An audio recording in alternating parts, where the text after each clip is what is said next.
Kukan kura na yi da sauri, na zube a ƙasa haɗe da dadumar ƙafafuwansa. Hawaye na ambaliya a fuskata, muryata na rawa na ce, "Dan Allah karka lalata rayuwar yarinya ƙarama, na roƙe ka." Cike da zafin nama ya fizge ƙafarsa har a lokacin bai saki yarinyar ba. Ya fusgo gashin kaina ya haɗa fuskata da dandamalin da ke ƙasa. Take jini ya shiga tsatsafowa daga gefen idona. Ya sake fusgo ni a karo na biyu. A wannan lokacin jikina ya riga da ya gama mutuwa. Haka na kwanta laƙwas a rigingine kamar babu rai a gangar jikina. Kafarsa ya ɗora a ruwan cikina wanda ya sa ni ɗagowa ina fidda wata farar kumfa ta wahala daga bakina. Baki ɗaya yaran da ke yar bukkar suka yo kaina suna kuka suna jijjiga ni. Har biye a sama sannan ya ɗago jajayen idanuwansa ya ce, "Duk yarinyar da na sake jin tayi ko da ƙwaƙwaran numfashi sai na harbe ta." Ya ja yarinyar da ya damƙa ya fita ya bar ni nan yashi ina fitar da wani irin numfashi. Da sauran aiki a gaban ki Bilkisu, kar ki karaya, akwai saura. Kalaman da suke ta yawo a cikin kaina kenan.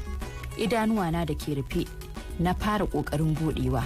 Tun ina ganin dishi-dishi har na fara ganin komai tar, sai a lokacin tunanin wace ce ni ya sake dawo mini.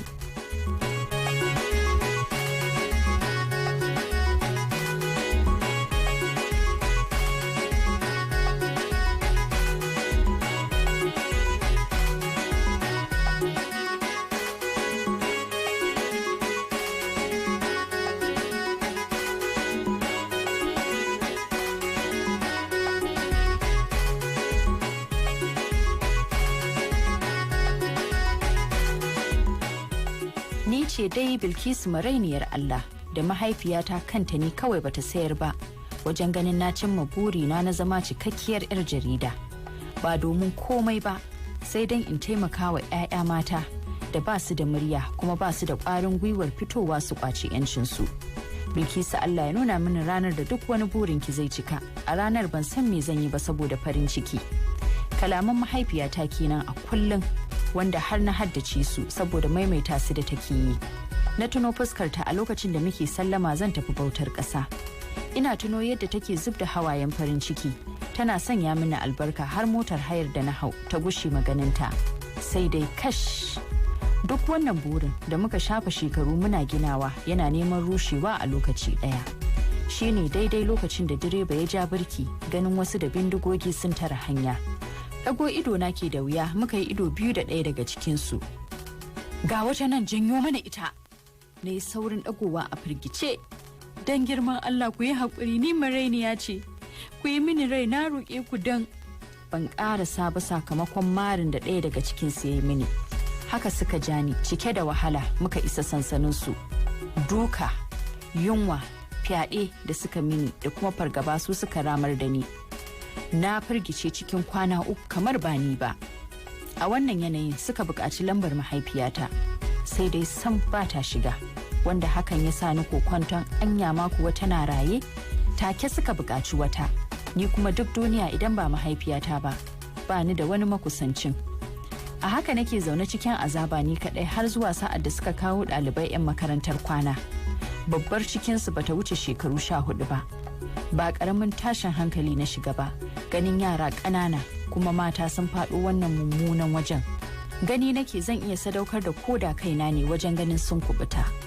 Babbar ciki ita ke bani labarin suna kwance suka ji mutane a kansu da bindigogi. Haka suka ɗaura masu gadin su suka tafi da su cikin daji. Sun yi tafiyar akalla awanni 24 ba ko ruwan sha. Wannan dalilin ne yasa suka zo a galabaice, kafafuwansu duk a kumbure. Nakan jure a duk lokacin da ake dukansu, amma ba zan iya jurewa na ga an keta musu haddi ba. Yarinya ta farko da suka ɗauka cikin dare ta galabaita sosai, haka suka dawo da ita ko cikakkiyar awa guda bata ƙara ba, ta ce gagarin kuna a kan idanmu. Washe gari muka tashi da sautin bindiga da suke amfani wajen tashinmu. A nan ne suka sake janyo wata ɗiyar, wanda sanadiyar haka ne na yi kukan kura domin ƙoƙarin na ga na cece ta. Wanda hakan ya yi sanadiyar bakar wahalar da nake sha a yanzu.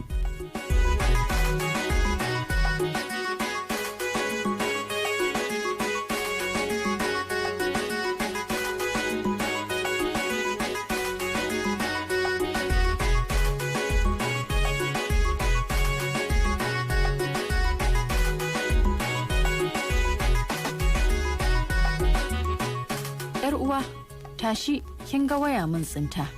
Dan Allah karbi ki kira ko za mu samu mai ceton mu. Tamkar a mafarki na ji wata yarinya na yi mini magana. Jin tana ta maimaitawa ya sanya ni tabbatar da cewa ba mafarki nake ba, kuma ina raye ban mutu ba. Da ƙyar na ɗago kaina da ke zub da jini, hannuna na yi ƙoƙarin ɗagawa amma na kasa. Da ƙyar na iya ɗaga hannun hagu na kalli wayar tsawon mintuna ina tunanin ta ina zan fara. Lambar Umar ce ta faɗo mini, wadda na haddace ta tsabar yawan kirana da yake yi. Tashin hankalin da na shiga ne ya mantar da ni ko da mai irin sunan shi. Hannu na rawa, na danna kira ina addu'ar Allah ya sa ya ɗaga. Har mun cire tsammani da zai ɗaga, sai kuma na jiyo muryarsa ya yi sallama a daidai lokacin da muka ji ihun yarinyar da suka ɗauka a ɗazu.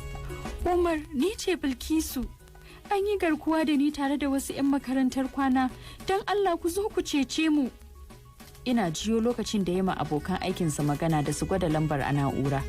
Muryarsa a firgice ya ce, kina ji na Bilkis, kar ki kashe wayar nan, ki bar ta a kunne.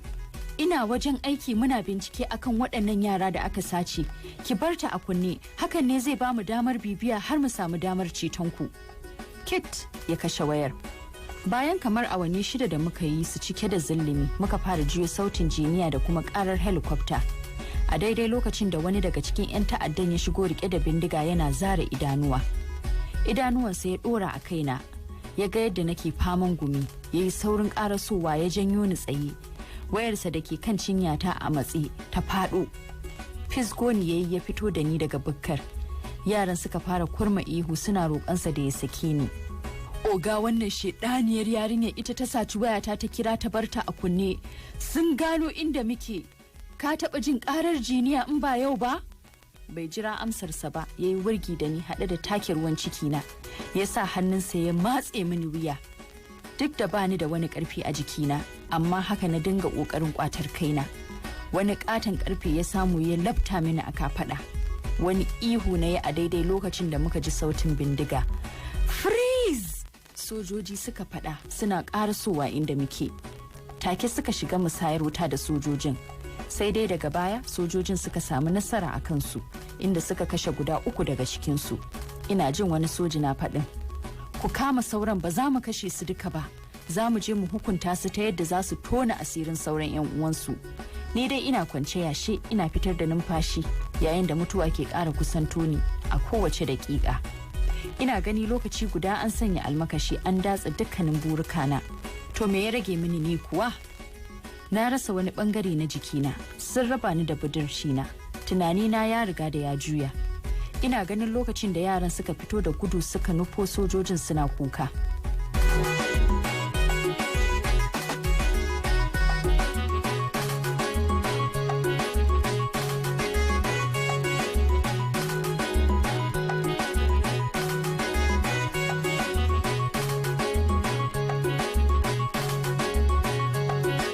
Bayan da aka fito da gawarwakin yara guda 2 waɗanda masu garkuwar suka musu fyaɗen da ya sanadiyar rasa ransu, ina kwance ina tuno mahaifiyata.